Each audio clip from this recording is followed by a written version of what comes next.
Sosok Rifa Siahaan Direktur Utama, Dirut, PT Pertamina Patra Niaga menjadi sorotan usai tersandung kasus Pertamax oplosan.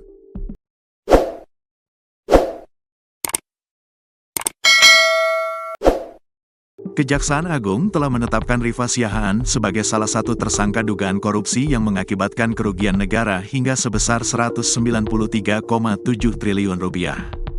Ternyata di tengah kasus besar di PT Pertamina tersebut, Rifa Siahaan dikenal sebagai sosok yang baik bagi karyawannya. Sehingga sejumlah karyawan tidak menyangka jika Rifa Siahaan ikut terseret dalam dugaan kasus korupsi yang melibatkan pengoplosan BBM Pertalite menjadi Pertamax.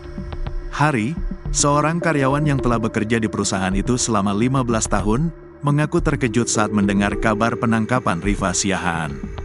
Sebab, kasus dugaan korupsi yang diusut Kejagung dan menjerat Rifa Siahaan itu terjadi sebelum Rifa menjabat sebagai Dirut PT Pertamina Patra Niaga. Diketahui, Rifa Siahaan diangkat sebagai Dirut PT Pertamina Patra Niaga pada tanggal 14 Juli tahun 2023. Sebelum itu, ia menduduki jabatan strategis di induk dan anak perusahaan Pertamina, mulai dari penanggung jawab pelanggan utama perusahaan, pemasaran dan niaga, hingga penanggung operasional minyak mentah dan gas.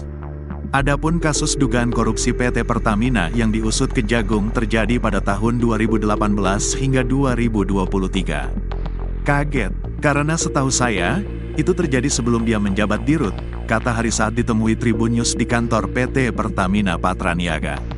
Hari menggambarkan Rifa Siahaan sebagai sosok atasan yang dekat dengan karyawan, bahkan menyebut hubungan mereka seperti ayah dan anak. Beliau dekat dengan karyawan, seperti ayah dan anak. Setiap ada acara pasti hadir. Seperti belum lama acara menyambut Ramadan. Walaupun beliau non-muslim, tapi beliau ikut hadir, jelasnya. Edi, karyawan lainnya yang bekerja di bagian IT, juga merasa tak menyangka atas kasus yang menjerat Rifa. Lumayan kaget juga, enggak menyangka juga. Beliau termasuk yang suka menyapa karyawan, kalau ketemu senyum, gitu, ungkap Edi. Meski tak pernah berbincang langsung, Edi mengakui bahwa Rifa selalu tampil profesional dalam seminar-seminar perusahaan, khususnya di bidang pemasaran dan branding Pertamina Patra Niaga. Meski penahanan Rifa Siahaan mengguncang banyak pihak, kantor PT Pertamina Patra Niaga di Wisma Tugu, Jakarta Selatan, tetap beroperasi seperti biasa. Aktivitas kantor berjalan lancar, dan suasana ramai saat jam makan siang, menandakan operasional tidak terganggu.